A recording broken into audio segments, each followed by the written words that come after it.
naviguer en les vagues là, senti un chalet dans tout là. En mi ou vas-y pour garder qui m'en est la vie ici, à belle est-ce ni problème en pays. Aïe, mais en réalité, à bord, on s'y dirait si le pire la caille elle est plus fort. Pour nous évader, nous n'a pas de côté depuis soleil qu'a chauffé nous. Toujours et encore.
Toi, t'en penses quoi? Mais il y a toujours tout. Moi, c'est bon, les gars. Je crois que si je le prenais en mode soleil cabrié. Si. Vas-y aussi. Dans nos yeux chanter. La la la la la. Soleil cabrié. Ouais, dans nos yeux chanter.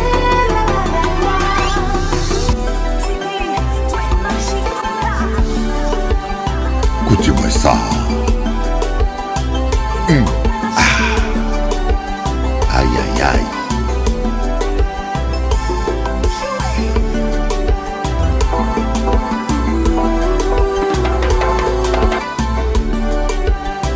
Yeah. Pas baisser les mains, nous est bon Dieu. Pas baisser les mains, nous est bon Dieu.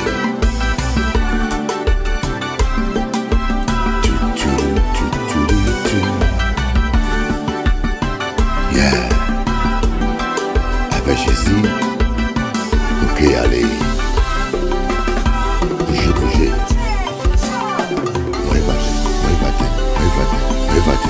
Aïe, aïe, aïe. Anouaï.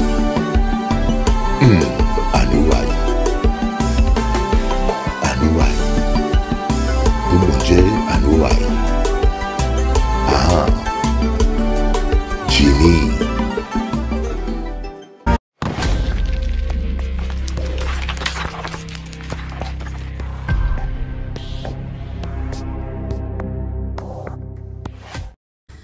N'abandonne pas, même si tu as échoué, n'abandonne pas.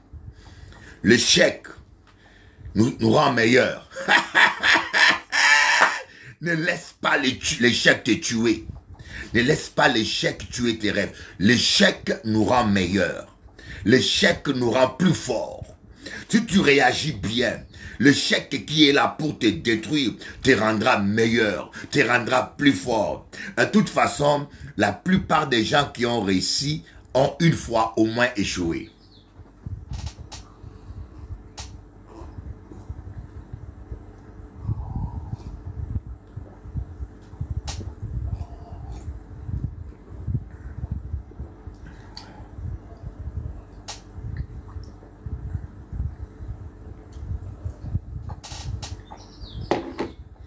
Elon Musk, un exemple, Elon Musk. Cet homme qui est l'un des hommes le plus riche actuellement. Ne vous en faites pas, il n'est pas plus riche que moi. D'accord? Soyons clairs. Il est le plus riche parmi les païens. Mais moi, je suis plus riche que lui. Parce que l'or et l'argent appartiennent à mon père. Je suis l'héritier du roi des rois. Sauf que mon père me donne que ce qui m'est nécessaire pour que je ne pète pas un plomb comme le fils prodigue. Tu vois la différence? Sauf que mon père me donne ce qui est nécessaire pour que je ne perde pas un plomb, que je ne casse pas une câble dans la tête, pour finir comme le fils prodigue. Mais je suis plus riche qu'Elon Musk. Là, je peux vous confirmer ça. Je vous l'ai dit. Si vous ne croyez pas, c'est votre problème. Bon, Elon Musk, l'homme le plus riche, selon ce monde, hein, parmi les païens, hein, il est plus riche que les païens, pas plus riche que moi. Et vous savez, il était un peu rejeté en Afrique du Sud. En Afrique du Sud, rien ne marchait pour lui d'après l'histoire. C'était un enfant un peu rejeté. Il a compris que pour réussir, il fallait quitter cet environnement négatif pour lui. Il a quitté les États-Unis, l'Afrique du Sud, il est allé aux États-Unis. Et aux États-Unis, il a créé sa société de fusées. Son rêve, c'est de coloniser un jour Mars. Première fusée, ils ont fait premier essai, la fusée a capoté. Deuxième essai, la fusée a capoté.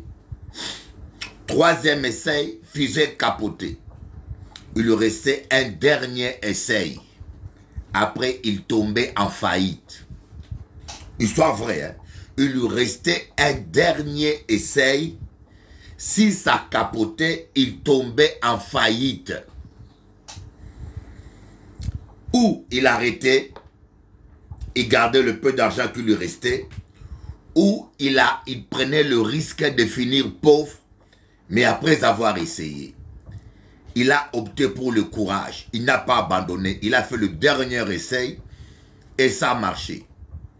Après, le président Trump, dans l'autre mandat, lui a fait un contrat de 1 milliard. Un contrat de 1 milliard parce qu'il s'est dit que la NASA coûte trop cher. C'est comme ça que cet homme-là a sauvé sa destinée. Il a eu ses premiers milliards. Il a racheté cette compagnie qui faisait les voitures Tesla, qui était en faillite. Il a cru en son rêve. Il a cru aux voitures électriques. Il est parmi les pionniers. Aujourd'hui, il est l'homme le plus riche de la Terre. On retient toujours que Elon Musk est l'homme le plus riche de la Terre. On retient que ça. Mais vous ne savez pas qu'il avait échoué 4 fois. Et la dernière fois, 3 fois, la dernière fois, c'était sa ruine garantie s'il échouait encore. Mais il a eu le courage de ne pas abandonner. Un païen. Un païen qui panie à rien.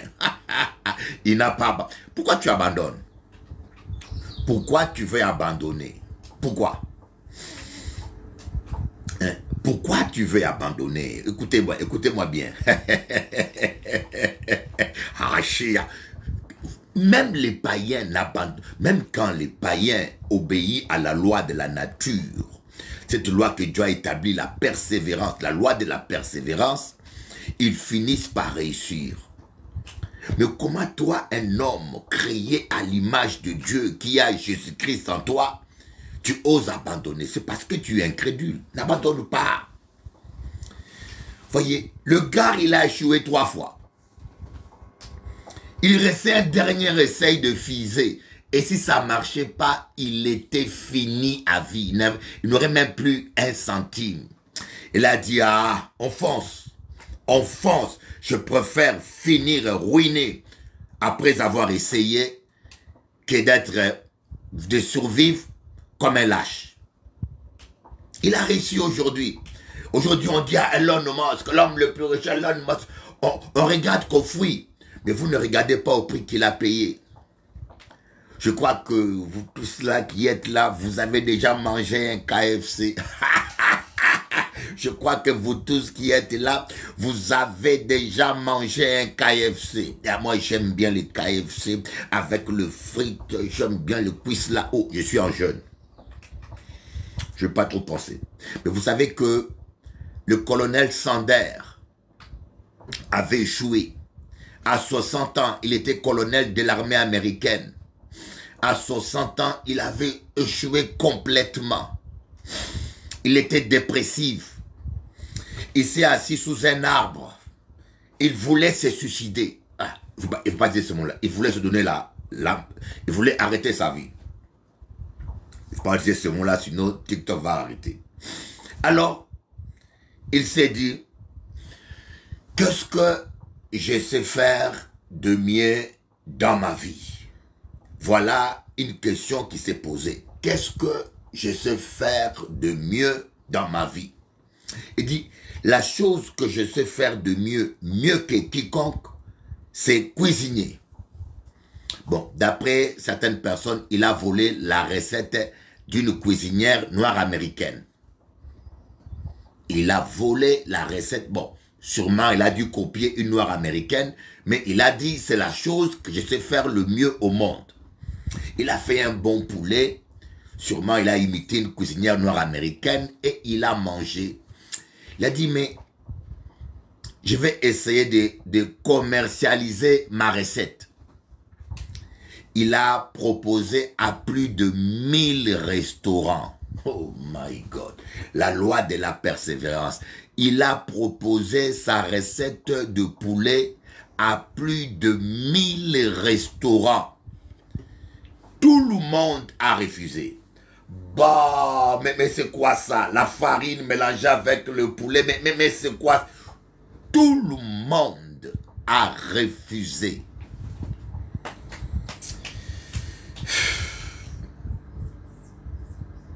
Je ne sais pas si vous comprenez. Tout le monde a 1000 demandes. Et toi, tu fais 20 demandes d'emploi, on te refuse.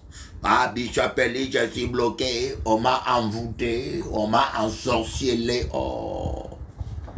Pourquoi vous pensez toujours au diable? Vous ne devez pas déclarer que vous êtes bloqué ou envoûté si Dieu ne vous l'a pas révélé. Ce n'est pas parce que ta démarche n'aboutit pas que quelqu'un t'a bloqué. Alors si le colonel Sanders a arrêté tout parce qu'il était envoûté, il n'aurait rien fait de sa vie. Beaucoup de chrétiens abandonnent sous prétexte qu'on les a envoûtés. Tu peux faire une démarche, ça bloque, mais parce qu'il faut se battre. Il n'y a pas toujours un envoûtement. Ne déclarez pas que vous êtes envoûté si Dieu ne vous le révèle pas, si l'Esprit ne vous le révèle pas. Sinon, si vous déclarez que vous êtes envoûté et bloqué, alors que vous ne l'êtes pas réellement, il n'y a que des difficultés, un esprit de blocage qui traîne, qui rôde, aura la légitimité d'entrer dans votre vie et de vous bloquer. Rien n'est marché. 1000 courriers, 1000 demandes envoyées au restaurant, tout le monde refusé. Il a dit finalement, je fais moi-même mon restaurant. Ils ne veulent pas, mais je crois à ma recette, je fais moi-même mon restaurant. C'est comme ça que KFC est né. Et aujourd'hui, c'est le deuxième plus grand restaurant au monde. Waouh, waouh, waouh, waouh. Quels exemples vous voulez encore? On va parler de Yamaha. Les motos Yamaha, voyez, les voitures Yamaha, les motos Yamaha, que vous voyez partout. Yamaha était un ingénieur japonais.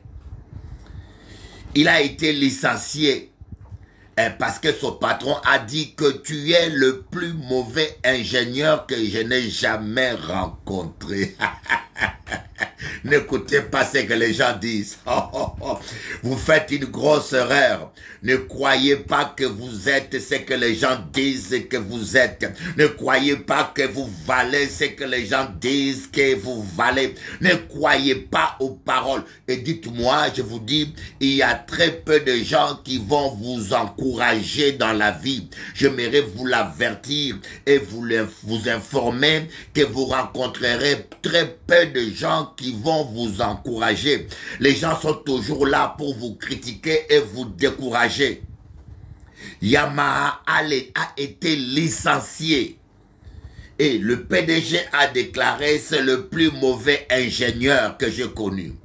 Mais Yamaha avait une idée, il a fait une moto, bicyclette, il a essayé de fabriquer, ça n'a pas marché, il est tombé en faillite. N'abandonnez jamais. Yamaha est tombé en faillite, licencié comme ingénieur parce qu'il était trop mauvais et maintenant il tombe en faillite, il était à plat. Les voisins de Yamaha ont eu pitié de lui. Ils ont dit, oh le pauvre gars, il va déprimer. Cotisons pour l'aider un peu. C'est comme ça que ses voisins ont cotisé. Ils ont eu un peu d'argent, ils lui ont donné pour redémarrer à zéro.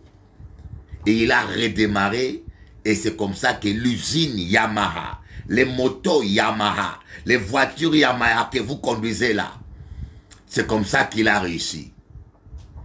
Bien aimé, vous roulez à Yamaha, broum, broum, broum, broum, broum. Ah, il y a 2 jours en Guadeloupe, il y a un petit jeune homme là qui m'avait énervé.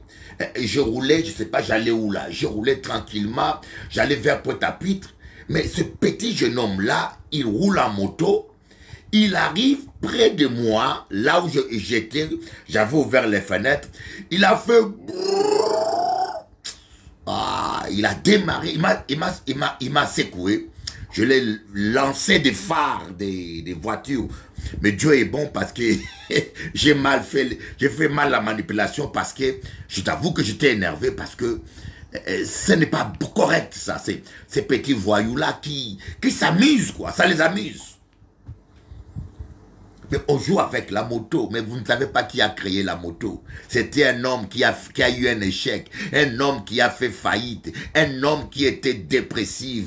Mais il a persévéré, il a cru. Oh, voilà pourquoi je t'ai dit, croyez en vous et croyez en Dieu. Que votre cœur ne se trouble pas. Croyez en vous et croyez en Dieu.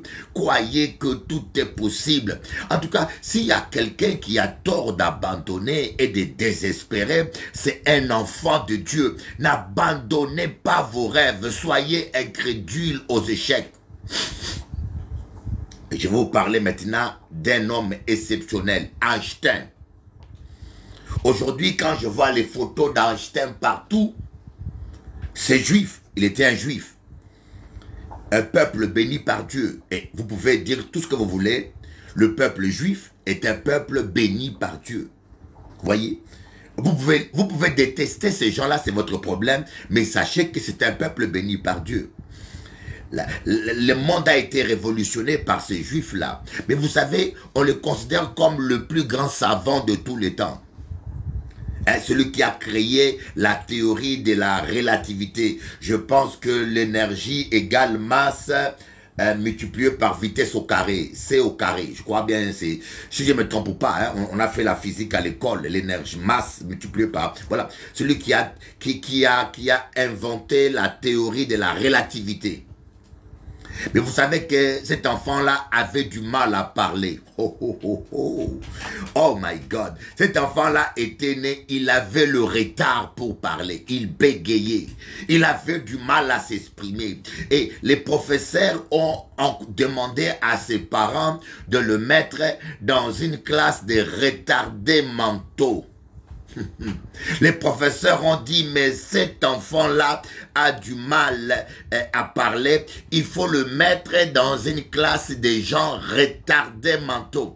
Heureusement que ses parents ont refusé. Ses parents ont dit, pas question, notre enfant va suivre le cursus normal. Einstein, une fois qu'il a grandi, il a fait 2 demandes pour entrer dans la Polytechnique. Première candidature, il a échoué. On l'a refusé. Deuxième candidature, on l'a refusé. Oh, oh. Ils ont choisi d'autres élèves, mais lui, il a été refusé. Il a échoué. Et pourtant, les professeurs se sont trompés à son sujet. Les hommes se sont trompés à son sujet. Alors, aujourd'hui, tout le monde le reconnaît, c'est le plus grand savant de tous les temps. Vous voyez? La pire des choses, c'est de croire que vous êtes ce que les gens pensent de vous. La pire des choses qui puissent vous arriver, c'est de ne plus rêver, de ne plus croire dans votre rêve, parce que les gens, on va parler un peu de ce petit-là, Messi, l'un des plus grands footballeurs de tous les temps. Messi avait un retard de croissance, est-ce que vous le savez? Messi était né, il avait un retard de croissance, voyez? Il vendait du café.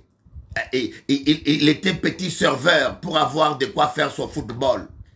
C'est comme ça que le FC Barcelone a eu pitié de lui pour aider ses parents. Le FC Barcelone l'a accepté dans l'école de football et il prenait des médicaments de croissance. Voilà pourquoi il est tout petit comme vous le voyez là. Il a pu grandir un peu avec les médicaments de croissance. Mais cela a fait de lui l'un des plus grands footballeurs. Bien-aimé, avez-vous un handicap? Avez-vous un problème de santé? Jeune homme, as-tu un handicap? L'handicap n'existe que dans la tête. L'handicap n'existe que dans la tête. Lorsque vous vous agenouillez votre impossibilité, votre handicap, vous bloquez votre vie. Oh my God, regardez les Beatles, le groupe musical qu'on appelle le Beatles, le groupe qui a vendu plus d'albums, voyez. Michael Jackson a pu vendre plus parce qu'il était dans un temps moderne. Mais Beatles, à l'époque, il a vendu plus. Mais ces gens-là avaient allé de studio en studio chercher un producteur. Personne ne voulait écouter leur musique. Ils disaient, oh, quelle musique bête, quelle musique nulle. Personne, aucun studio de Liverpool, aucun producteur ne voulait les produire. Et en fin de compte, aujourd'hui, ils ont cru dans leur projet, ils ont cru à leur style et ils ont révolutionné la musique. Jean-Jacques Goldman, il a trouvé un éditeur. Il proposait, il ne voulait même pas être chanteur, Jean-Jacques Goldman. Voyez. Il voulait simplement écrire des chants pour les autres. Il proposait ces chants à tout le monde. On refusait. Tous les chanteurs à l'époque, il refusait ces chants. Le gars, il a tourné, il a proposé et il était fatigué. Jusqu'à ce qu'un jour, son éditeur lui a dit, mais s'ils ne veulent pas chanter tes chants, essaye de chanter toi-même. S'ils ne veulent pas chanter tes chants, mais tu as quand même une voix qui passe. Essaye de chanter toi-même. Il a dit, ok, je vais essayer. Et quand il a chanté lui-même, c'est du succès. Aujourd'hui, c'est l'un des plus grands compositeurs. Vous voyez, les gens, des fois, les gens se trompent. Une fois que tu as réussi, tout le monde commence à croire en toi. Une fois que tu as réussi, tout le monde veut te solliciter. Une fois que tu as réussi, tout le monde veut être ton ami. Une fois que tu as réussi, tout le monde veut te donner un coup de main. Mais quand tu avais besoin d'eux, ils n'étaient pas là. Ne dépendez pas de gens. Sachez, dites comme l'apôtre Paul, je puis tout à part celui qui me fortifie. Oh my God. Shendara Baba. Je puis tout par celui qui me fortifie. Oh, je ne trouve pas ma Bible. Elle est là, elle est là, elle est là. Hein? Je puis tout par celui qui me fortifie. Oh, tu peux aller loin. Moi, je crois en toi. Oh my God. Je crois en toi. Nous allons voir dans Juge un homme. Oh my God. Dieu utilise. Et vous savez que Dieu utilise les gens qu'on méprise. Les gens qu'on rejette. Dieu les utilise pour confondre les sages. Ah oui, j'aime cela. Oh, merci Père d'utiliser les gens que les gens méprisent. Ah voilà, voilà. On va voir l'histoire d'Éhoud.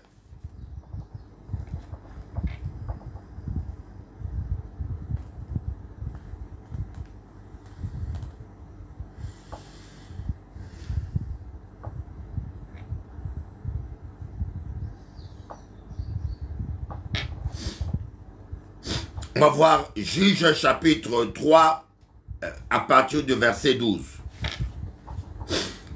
On va lire. Hein? Juge chapitre 3 à partir du verset 12. Les enfants d'Israël firent encore ce qui déplaît à l'Éternel, et l'Éternel fortifia Églon, roi de Moab, contre Israël, parce qu'ils avaient fait ce qui déplaît à l'Éternel. Voyez, quand nous faisons ce qui déplaît à l'Éternel, l'Éternel fortifie nos ennemis. Quand nous faisons ce qui déplaît à l'Éternel, c'est là où les sorciers deviennent plus forts que nous. Quand nous faisons ce qui déplaît à l'Éternel, oh, Oh là là, c'est tombé. Oh, combien de fois nous faisons ce qui déplaît à l'Éternel, hein, entre nous. Les chrétiens, oh, nous déplaisons tellement à Dieu. Voilà pourquoi nous ne prospérons pas. Ouais. Dans Ésaïe 1, on dit, si vous optez pour l'obéissance, vous mangerez le meilleure production du pays. Hein? Dans Ésaïe. Mais aujourd'hui, les chrétiens, nous ne mangeons pas le meilleure production du pays. Nous mangeons la nourriture de cochon comme les fils prodigues. Parce que nous prions beaucoup, nous chantons beaucoup, hein, pasteur, nous prêchons beaucoup, mais nous faisons ce qui déplaît à l'Éternel. Lorsque vous parlez mal de votre frère, vous déplaisez à l'Éternel. Lorsque vous trompez votre mari, vous trompez votre femme, hein, vous déplaisez à l'Éternel. Voyez, vous ne respectez pas votre alliance. Voyez, le mariage est une alliance. Vous avez fait alliance, voyez, et vous devez respecter cette alliance. Et c'est ça le problème que nous avons aujourd'hui. Nous déplaisons. Alors, les enfants d'Israël, dans Juge chapitre 3, verset 12, ont fait ce qui déplaît à l'Éternel. Et nous voyons le verset 13. Églon réunit à lui les fils d'Ammon et les Amalécites, et il s'est mis en marche. Il bâtit Israël et ils s'emparèrent de la ville des palmiers. Vous voyez l'origine de nos échecs. Églon bâtit Israël. Voyez, là, écoutez bien. J'aimerais vous dire quelque chose qui peut vous choquer. L'échec n'est pas dans le plan de Dieu pour toi. Quand vous échouez, c'est que il y a quelque chose qui ne va pas. Il y a quelque chose qui ne va pas. Écoutez-moi bien. La parole de Dieu dit, tout ce que tu ferais ici. Heureux l'homme qui lit et qui... Heureux l'homme qui ne s'assoit pas sur le banc de mon cœur, qui ne s'arrête pas sur les chemins de pécheurs et qui n'écoute pas les conseils de méchants, mais qui médite la parole de Dieu nuit et jour. Qui lit et qui médite la parole de Dieu nuit et jour. Il est comme un arbre planté près d'un courant d'eau et qui porte ses feuilles, son feuillage. Voilà. Et puis, tout ce qu'il fait réussit. Il n'y a pas de place pour l'échec. Dans le plan parfait de Dieu, vous ne devez jamais échouer. Mettez-vous ça dans votre tête. Harima yondo saka hekamayaba. Dans le plan parfait de Dieu, vous ne devez pas être endetté. La parole de Dieu dit, hein, dans Psaume, je te jeûne et je vieillis, je n'ai jamais vu le juste mendier son pain. Hein? Les lions éprouvent la disette, les lionçons éprouvent la disette, mais ceux qui craignent l'Éternel ne manquent d'aucun bien. Un juste prête, mais il n'en prête pas. C'est écrit dans. Vous devez prêter, vous devez avoir tellement d'argent que vous prêtez aux pauvres, vous prêtez aux malheureux, mais vous ne devez pas vous endetter et prêter. C'est écrit dans la parole de Dieu, voyez. Ici, je ne parle pas de prêt bancaire, qui est un système monétaire actuel. Je parle des prêts de mendicité. Tu vas mendier à un païen, s'il te plaît, prête-moi l'argent. Normalement, ça, c'est Dieu n'a pas prévu ça pour toi. Vous comprenez? Donc, l'échec, elle n'est pas dans le plan de Dieu. Que tous ceux qui échouent doivent se repentir. Si vous avez échoué, vous devez demander pardon à Dieu. Seigneur, qu'est-ce que je fais?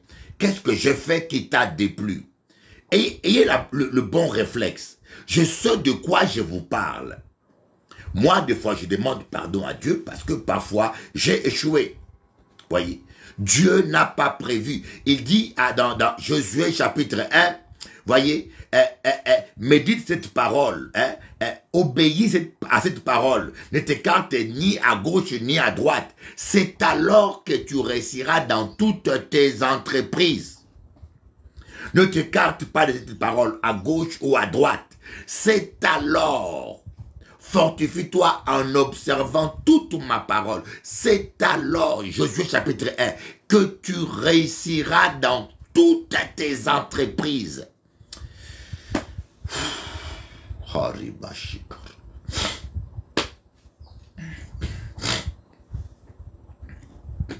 L'échec doit vous amener à la repentance. Vous ne devez pas échouer. Vous êtes condamné à réussir. Vous êtes condamné à réussir. Votre Dieu vous a préparé pour réussir. Comme je dis toujours, il n'y a pas de vaurien sur terre. Il n'y a que des gens qui se sont trompés de chemin.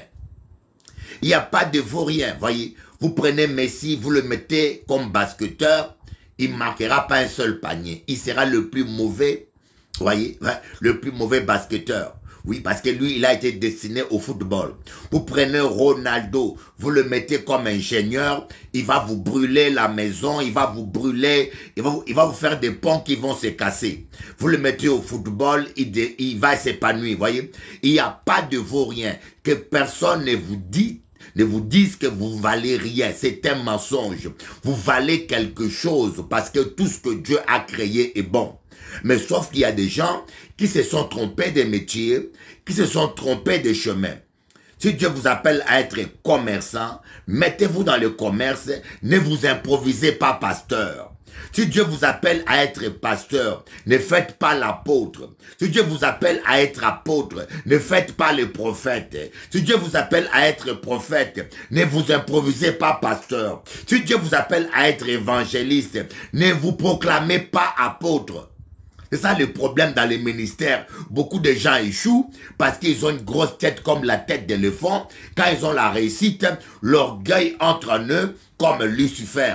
Comme Lucifer, par l'immensité de ton commerce, ton cœur s'est enflé. Voilà, Ézéchiel chapitre 34. Par l'immensité de ton commerce, ton cœur s'est enflé. Toi qui étais parfait en beauté, tu mettais le sceau à la perfection. Voyez, des fois quand nous avons du succès, quand nous avons la victoire, des fois le problème vient, notre cœur s'enfle. Et quand notre cœur s'enfle, on commence à se permettre des choses que Dieu ne nous permet pas. Voilà pourquoi Saül, il a fait le sacrifice à la place de Samuel. Cela n'était pas sa fonction, mais l'orgueil lui a pris, l'orgueil, l'immensité de son commerce, des louanges qu'il avait, il s'est permis de jouer le rôle de quelqu'un d'autre. Il a pris la place de Samuel. Et quand il a à peine commencé le sacrifice, Samuel débarquait. Et Dieu lui a dit, mais qui t'a permis de faire ça? Samuel a dit, mais qui t'a permis de faire ça? Alors là, Saül a dit, excuse-moi, je voyais le peuple m'abandonner, alors je me suis fait violence et j'ai fait les sacrifices. Tu as désobéi à l'Éternel. Puisque tu rejettes la parole de Dieu, Dieu aussi te rejette. Voyez, l'orgueil nous prend tellement haut quand je vois des gens. J'ai révérend, j'ai un ami là, il a mis sur sa page Facebook apôtre. Je dis, mais mon petit, qui t'a établi apôtre? Depuis quand tu es apôtre? J'ai un ami là, il était pasteur. Mais j'ouvre sa page Facebook révérend. D'ailleurs, il ne m'a pas encore répondu. Je lui ai écrit, mais qui t'a mis révérend? Comment tu es devenu révérend? Est-ce que tu sais ce que veut dire révérend d'abord? La révérence, c'est à Dieu seul. Voyez, j'aime pas ce mot-là, révérend. La révérence, c'est à l'Éternel seul. Qui t'a établi révérend? Voyez le problème des gens. L'orgueil vous prend toujours dans la tête. Dieu vous donne ça, vous voulez ça. Dieu vous donne un peu de gloire, un peu de victoire, mais vous voulez prendre toute la gloire de Dieu. Et alors là, ils ont perdu. Quand vous échouez, revenez au pied du Seigneur. Dites, Seigneur, qu'est-ce qui ne va pas? Je me répands. Si je fais quelque chose qui te déplaît et que j'ignore, pardonne-moi. Ah, Michel Maury, voilà, Michel Maury. Toi, tu vas dire que ma femme est ta femme. Tu vois des bêtises que tu dis. Et puis tu mets un cœur là. Tu aimes ce que je prêche. Mais je mets une vidéo sur ma femme. Et tu vas écrire en bas que ma femme est ta femme. Est-ce que c'est gentil ça? Un Michel Maury. Voilà, je vois ton nom. Dieu ne dort pas. Comment tu peux dire de telles choses en public? Comment tu peux s'aimer un tel trouble? Mais tu ne cherches que la colère de Dieu. Michel Maury, tu vas mal finir. Tu dois te repentir. Parce que de telles paroles peuvent détruire un couple.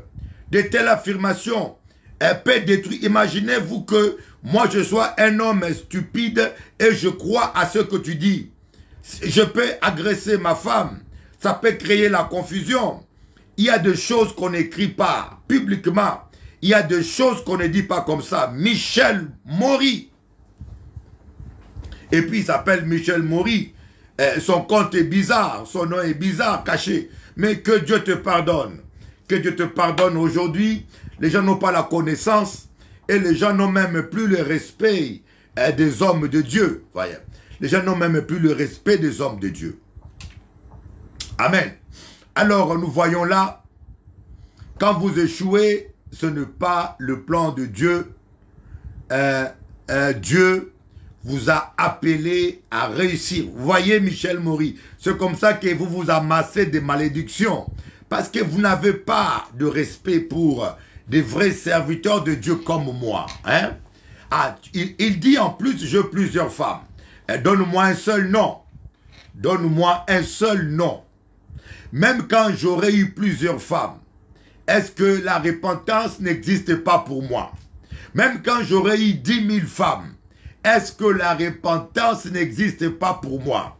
Si Jésus a pardonné les bandits qui étaient à sa droite et il est allé au ciel, cet homme-là qui a tué, qui a fait du mal aux gens, à la dernière seconde, il a dit, Seigneur, souviens-toi de moi dans ton royaume. Jésus lui dit, aujourd'hui même, tu seras avec moi dans le royaume de mon Père. Si ce bandit-là est allé au ciel, et c'est moi qui n'ai pas droit à la repentance, si je parle à la manière des hommes, si j'étais quelqu'un d'aventurier ou quelqu'un de bizarre, un coureur, est-ce que Dieu ne peut pas me pardonner? Alors de quel droit tu me juges? De quel droit tu as l'audace de fouiller la poubelle de mon passé? Quelqu'un qui fouille ta poubelle a des mains sales. En fouillant les poubelles des gens, vous salissez votre main avec des ordures. Dieu, ça les juge. Et puis le pire, est ce que vous ne pouvez même pas citer une seule femme. Ça fait 30 ans que je suis en Guadeloupe. Aucun Guadeloupéen n'a eu le courage de citer le nom d'une de mes maîtresses. Tu es sûrement un Guadeloupéen parce que je vous connais. C'est votre habitude. Tu es un Guadeloupéen. Je ne sais pas quel mal je vous ai fait. Votre pays, la Guadeloupe, a connu le réveil par moi. Le deuxième réveil, je suis le petit instrument que Dieu a utilisé pour apporter le réveil à ton peuple. Mais pourquoi vous m'harcelez comme ça à vie? Pourquoi vous êtes obsédé à me détruire comme ça à vie? À me donner des maîtresses? Tous les pasteurs africains qui viennent là, qui ont des femmes, qui ont des maîtresses, vous les laissez tranquilles. Je connais des pasteurs africains qui sont aujourd'hui en Guadeloupe, qui ont des maîtresses. Mais vous n'en parlez pas. Mais moi qui vous apporté les réveils, vous ne pouvez même pas citer le nom d'une seule maîtresse. Tu es là, écris le nom d'une maîtresse. Vous voyez pas que c'est diabolique? C'est diabolique ça. Quelqu'un qui vous apporte les réveils. La Bible dit, celui qui rend le mal pour le bien, le mal ne quittera pas sa maison. C'est comme ça que vous maudissez. J'ai sacrifié toute ma jeunesse. Je suis arrivé ici à l'âge de 28 ans. Maintenant, j'ai 59 ans. Aujourd'hui, il y a plusieurs églises en Guadeloupe. Il y a le réveil. Grâce à Dieu. Mais par mon intermédiaire qu'il a fait ça. Alors, quel mal je vous ai fait pour que vous soyez obstinés à chercher mon échec, à rêver mon échec, à me salir partout comme ça. Vous êtes du diable. C'est le diable que Dieu vous pardonne parce que c'est le diable qui vous manipule. Mais ce n'est pas moi qui vous maudirai. C'est votre propre bouche. C'est la parole qui vous maudit. C'est la parole qui vous juge. Toute langue qui se lèvera contre moi sera condamnée. Amen. On retourne. Le verset 14. Et les enfants d'Israël furent asservis 18 ans à l'Églon, roi des Moab. Les enfants d'Israël furent asservis 18 ans à Églon, voyez. Il y en a qui sont asservis au célibat, 18 ans.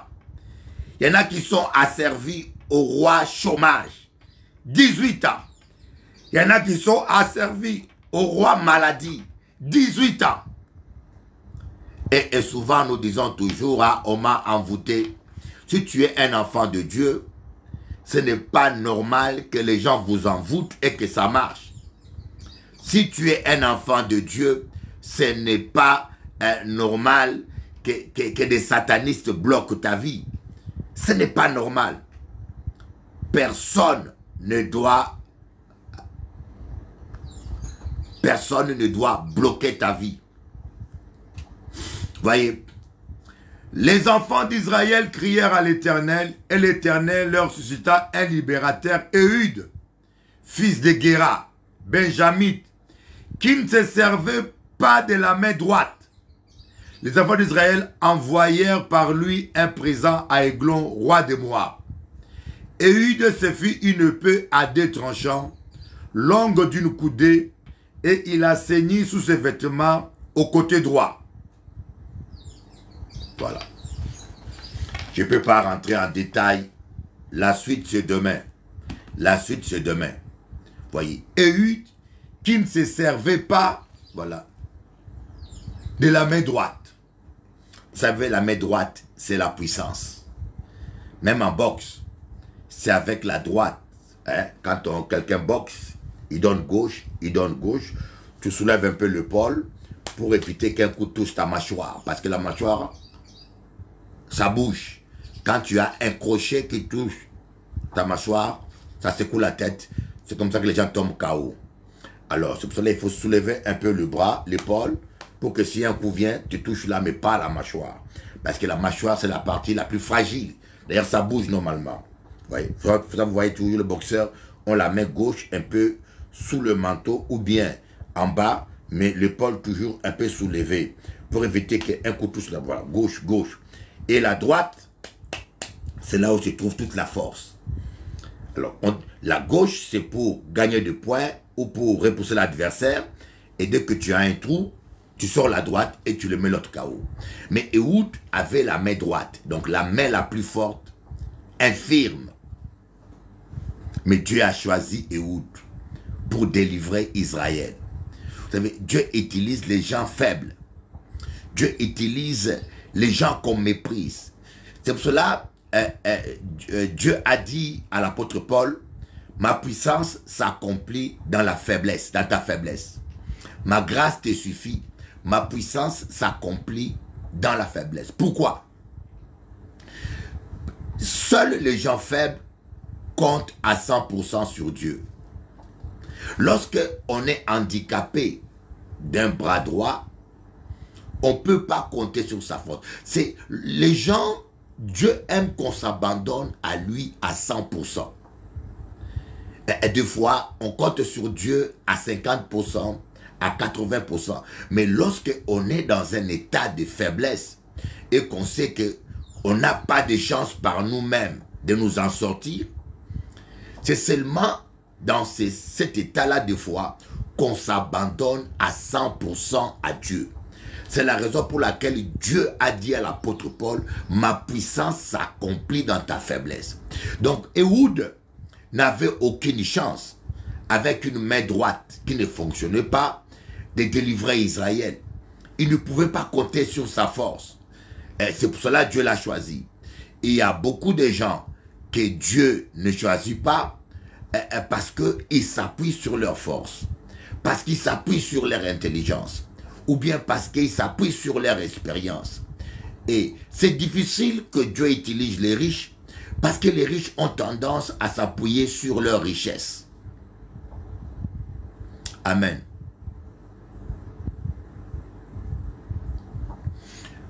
Marie-Claire Clovis, je n'ai pas toujours le temps de lire vos questions. On passera un temps de questions-réponses. Hein? Vous allez poser vos questions. Je vais essayer de répondre après. Amen.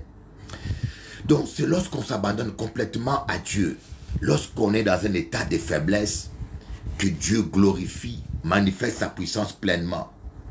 Voilà pourquoi vous allez voir, Dieu utilise beaucoup les gens faibles. Dieu utilise beaucoup les ignorants. Quelqu'un qui a beaucoup étudié, Dieu n'utilise pas beaucoup de gens qui ont beaucoup étudié. Pourquoi? Non pas parce que Dieu est contre l'intelligence, mais parce que beaucoup de gens qui sont intelligents s'appuient sur leur intelligence. Voyez, s'appuient, deviennent orgueilleux. Il y a beaucoup de gens intelligents qui croient que avec leur intelligence, ils peuvent connaître la parole. Je suis docteur en sciences politiques. Je suis docteur en philosophie. Je n'ai pas besoin que Dieu m'explique la parole. Je suis assez intelligent pour comprendre la parole. Et c'est comme ça que les gens créent des sectes. C'est comme ça que des gens dévient. Parce que cette parole-là, tu peux être l'homme le plus intelligent sur terre, mais Dieu le révèle aux petits enfants. C'est Dieu qui te révèle sa parole. Il n'y a aucun être humain, même Satan lui-même, ne peut pas comprendre la parole. S'il pouvait le comprendre, il n'aurait pas crucifié Jésus-Christ. S'il pouvait le comprendre, il se serait repenti depuis longtemps, voyez. Il ne peut pas comprendre cette parole. La seule manière de comprendre la parole, c'est que l'Esprit de Dieu puisse te le révéler. Voilà. Amen. Ah, pourquoi tous les Africains parlent au nom de Dieu? Je vous répondrai à tout cela. On va y répondre. Écoutez d'abord la parole. Voyez. Donc, Dieu veut qu'on s'appuie sur lui à 100%. C'est la raison pour laquelle, lorsque l'apôtre Paul s'est converti, l'apôtre Paul dit, j'ai regardé toute ma connaissance comme des ordures. J'ai regardé toute ma connaissance comme des ordures, afin d'embrasser Christ. Vous voyez, l'apôtre Paul, Dieu a pu l'utiliser. Pourtant, il était un intellectuel. Parce que il n'est pas venu avec Dieu, avec son intelligence. Il a considéré toutes ses connaissances nulles devant la gloire de Dieu. Et Dieu l'a utilisé. C'est la raison pour laquelle les riches ont du mal à entrer dans le royaume des cieux. Pourquoi? Parce que les riches s'appuient trop sur leur richesse. Les riches aiment trop les honneurs. Moi, j'ai eu des milliardaires qui sont des millionnaires qui sont venus dans mon église, mais qui s'attendaient à ce que je puisse leur donner les honneurs. Mais moi, je n'honore pas les gens par rapport à leur argent. Je suis conduit par l'esprit. Malheureusement, dans nos églises, il y a des places réservées aux riches. Il y a des premières places qui sont réservées aux riches, aux gens bien habillés. Et il y a des places qui sont réservées aux pauvres. Ça, ce n'est pas biblique. Devant Dieu, nous sommes tous égaux. Alléluia. C'est pour cela, quand vous lisez la Bible, il faut toujours dire Seigneur, sans toi, je ne comprendrai rien. Cher Saint-Esprit, explique-moi la parole. Cher Saint-Esprit, révèle-moi la parole. Alléluia. Voilà comment Ehud, quelqu'un qui avait un seul bras, mais Dieu l'a utilisé pour délivrer Israël. Voyez. Et puis je vais vous expliquer comment Ehud a pu délivrer Israël. Dieu a donné à Ehud une stratégie adaptée. Voyez. Dieu a donné, voyez, parmi tous les libérateurs, Ehud a libéré Israël d'une manière étrange. Ehud a pris une épée à double tranchant. Il a caché dans ses vêtements. Il est allé apporter un présent au roi Églon. Et avant de donner le cadeau au roi Églon, Ehud a dit, j'ai un secret à te dire. Et le roi Églon, orgueilleux et fier, il a dit à ses gardes-corps, sortez de la maison. Hein? Vous voulez me protéger d'un handicapé. C'est un handicapé. Hein? Vous voyez, je suis aussi faible que ça. Donc, et le roi Églon a sous-estimé Ehud. Il a dit, mais qu'est-ce que c'est que cet handicapé peut faire contre moi? Il a dit à ses gardes-corps, sortez, laissez-le seul avec moi. Et le roi Églon a penché son oreille pour écouter le secret que Ehud allait lui dire. C'est à ce moment-là que cet handicapé a sorti le couteau et il a percé le ventre du roi Églon à un tel point qu'on dit la graisse de son ventre s'est refermée sur l'épée et l'épée est sortie par derrière. Ehud a eu le temps de sortir derrière la maison, il a pris la fuite. Et quand les gardes-corps du roi Églon ont entendu, ils ne voyaient aucun signe de vie. et 2 heures après, ils ont vu que personne ne réagissait. Quand ils ont ouvert la maison, ils se sont rendus compte que le roi Aiglon était mort. C'est comme ça que Ehud, un handicapé, a pu détruire ce monsieur qui était l'instrument du diable. Ne sous-estimez pas les gens. Nous avons tous une forme d'handicap. Quelqu'un d'autre peut être handicapé de bras droit. Un autre est handicapé des yeux comme Samson. Samson s'est retrouvé handicapé des yeux. Les 2 yeux percés. Mais Dieu l'a utilisé. Oh my God. On a tous un handicap. Un handicap, ça peut être ton mari qui t'empêche de servir Dieu. Tu peux être handicap, ça peut être ta femme qui te combat. Ça peut être tes enfants, ton handicap. Ça peut être les finances qui t'handicapent de servir Dieu. Tu manques de finances. Ton handicap, ça peut être aussi l'intelligence. Tu n'as pas étudié. Voyez, on te sous-estime parce que tu n'as pas beaucoup étudié. Tu n'as même pas un bac. Tu n'as même pas un CAP. Oh, mais Dieu n'est pas limité par les CAP. Alléluia. Quel est ton handicap? Dis-moi quel est ton handicap. Il peut être physique, il peut être psychologique. Tu es une femme qui a été abusée. On dit que tu es laide. Les hommes ont abusé de toi.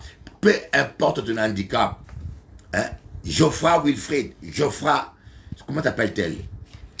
Geoffra, je crois. Geoffra, une femme américaine qui a une chaîne de télévision.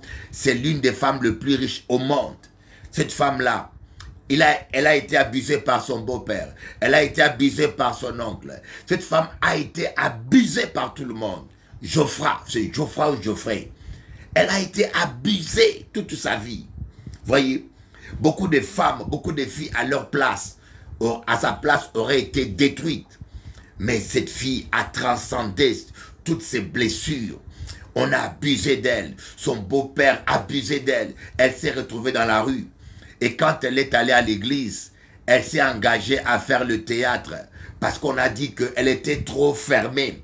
Elle était trop fermée, elle s'est engagée à faire le théâtre. Elle est allée dans une chaîne de télévision pour travailler. On l'a chassée. On lui a dit, tu es la plus mauvaise téléspectatrice qu'on a jamais rencontrée. On l'a virée. Oh! Et maintenant, c'est la femme la plus riche au monde et la femme la plus suivie aux États-Unis. Son émission est la plus suivie aux États-Unis. Et quand on la voit, oh my God, on ne peut pas s'imaginer que cette fille, son histoire, son enfance, l'a condamnée complètement. Mais aujourd'hui, c'est devenu une femme belle, qui a de l'impact, qui impacte. J'aimerais te dire, mon fils, j'aimerais te dire, ma fille, j'aimerais te dire Samson qui a les yeux aveuglés, j'aimerais te dire Samson à qui on a crevé les yeux. J'aimerais te dire Ehud qui a le bras handicapé. J'aimerais te dire ton handicap n'est rien. Fais confiance à Dieu. Laisse Dieu t'utiliser. Oh my God. Laisse Dieu t'utiliser. Mon panier c'est mou. Pour moi, payer tout ça, ma cave senti ça qui en fond de chez moi. L'élément que la galerie ancienne. C'est vous seulement qui cavez, on moi toujours là. Et en bas la pluie, en bas soleil, en bas tempête, toujours là. Et en bas félie, en bas douceur, puis plein d'amour, toujours là. Regardez mon niais savait, à force chercher, moi fini, oui, pas trouvé. Jésus, moi-même.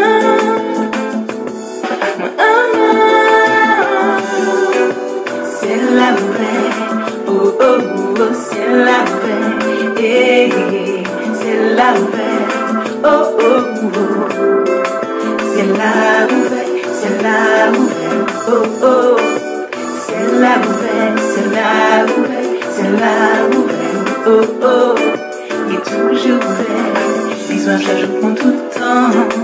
Vous c'est tout pour moi, il faut qu'il y ait un médicament. Moi l'écris en tout chant. C'est vous qui capez moi, faut se chanter. Tout bout, de janvier à décembre. Je n'ai besoin de rien d'autre que ton amour, tu sais. C'est ma idée, oui, quand même. Que rien ne me sépare de ton amour à tout jamais. Jésus, je t'aime. Et l'aime-moi tout seul, c'est vous qui capez le paiement. Jésus, moi, allez. pas la dire, et pas passer ma vie. Jésus, je t'aime.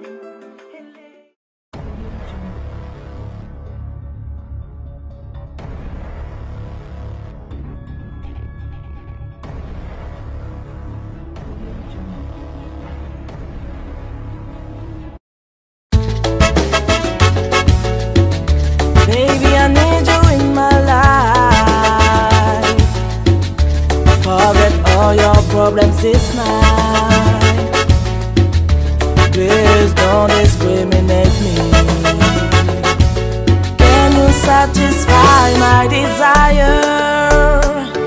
Love don't have color, age and border.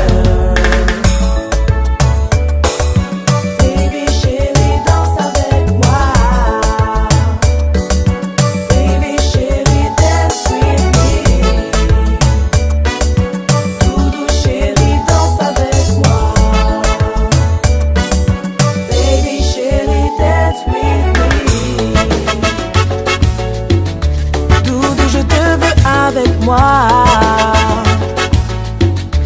oublie tous tes problèmes ce soir.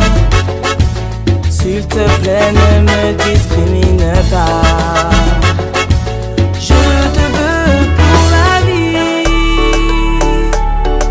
L'amour n'a pas de couleur, d'âge ni de frontières.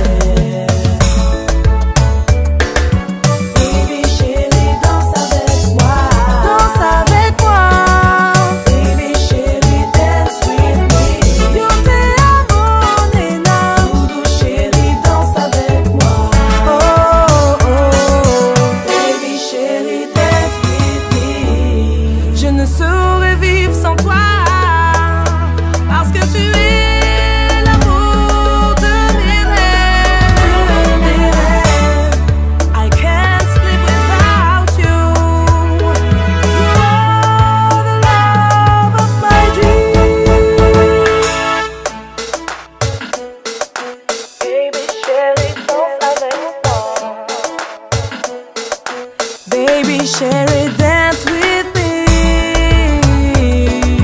Baby, chérie, danse avec moi. Danse avec moi. Baby, chérie, dance with me. Dance with me. Doudou, chérie, danse avec moi. Danse avec moi. Baby, chérie, dance with me. Dance with me. Nena, venga, baila conmigo, porque te amo mucho. Tu sais, ton sourire éclaire les ténèbres de mon âme. I love you, baby. You are so beautiful. God bless you.